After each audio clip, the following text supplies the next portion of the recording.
A ver, ¿y si las preguntas más profundas que nos hemos hecho siempre, esas de quiénes somos, tuvieran su respuesta no solo en la filosofía, sino en la física más avanzada? Pues hoy vamos a explorar justo eso, esa conexión fascinante entre la ciencia de vanguardia, la espiritualidad más personal y, bueno, el gran misterio de todos, la conciencia. Venga, vamos a meternos en faena. Todo, absolutamente todo, empieza con esta pregunta. Y ojo, no se trata de qué pensamos o qué sentimos, sino del simple hecho de que experimentamos. ¿De dónde sale esa sensación de ser yo? ¿Es algo que fabrica nuestro cerebro o es algo mucho, mucho más grande? Fijaos, el mismísimo Albert Einstein ya le daba vueltas a esto. La idea de ser un yo separado del resto, decía, podría ser una especie de ilusión óptica. Esta cita es la clave, porque nos lanza la pregunta del millón. ¿Y si esa sensación de estar separados es la gran ilusión y la unidad es la auténtica realidad? Para intentar desenredar este lío vamos a seguir una ruta. Primero, el misterio de la conciencia. Luego nos asomaremos al rarísimo mundo cuántico. Veremos una teoría que lo conecta todo con nuestro cerebro. Diferenciaremos espiritualidad y religión y al final veremos cómo aplicar todo esto a nuestro día a día. Bueno, empecemos por el principio. El hecho de que seamos conscientes, de que nos demos cuenta de las cosas, es quizá el fenómeno que menos entendemos y a la vez el más fundamental de nuestra vida.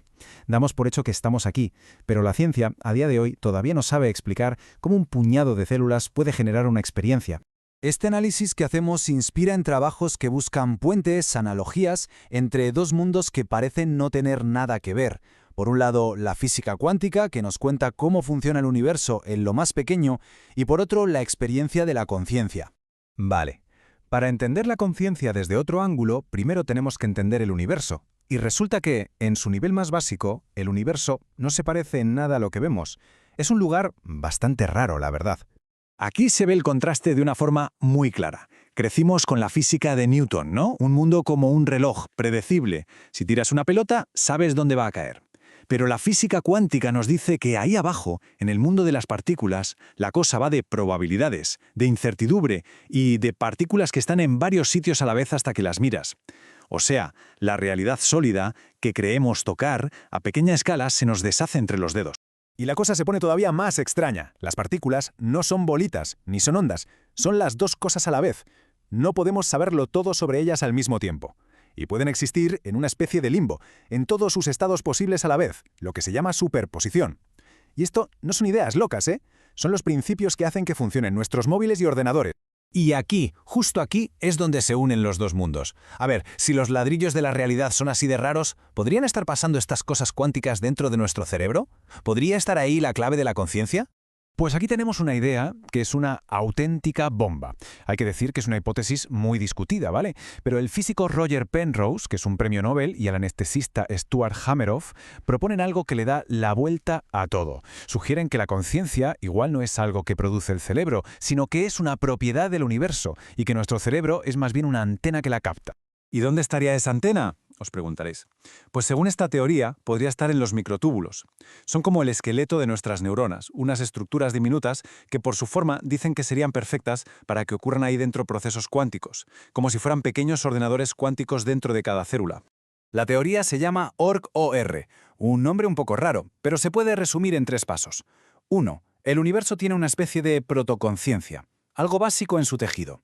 2. Los microtúbulos de nuestras neuronas vibran en sintonía con eso, como una antena. Y 3. El cerebro decodifica esa señal y ¡chas! Ahí tenemos nuestra conciencia, nuestra experiencia de ser nosotros. Así que el punto clave, la idea más potente de esta hipótesis es esta. El cerebro no es una fábrica de conciencia.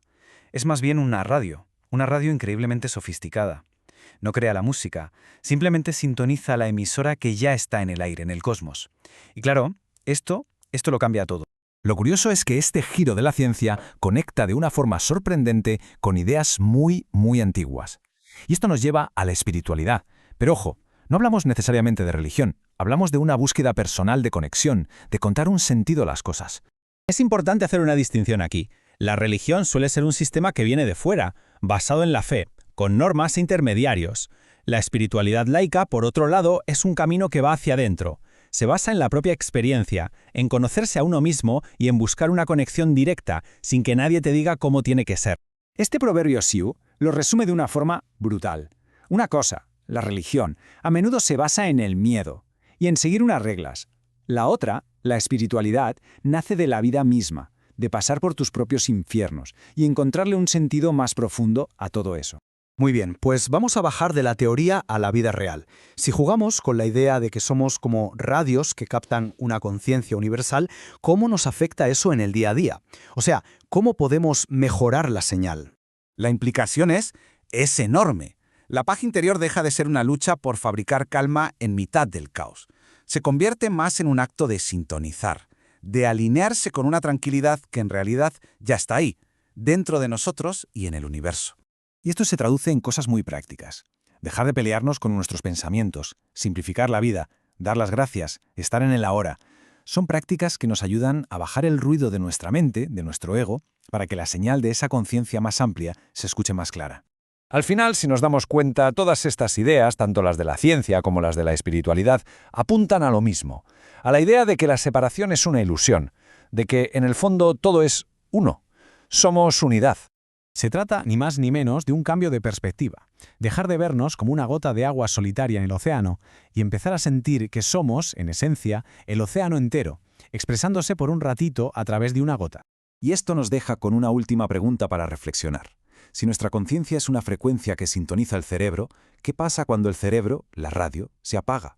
Quizá la música no para, quizá simplemente vuelve a la gran sinfonía universal de la que en realidad nunca se había separado.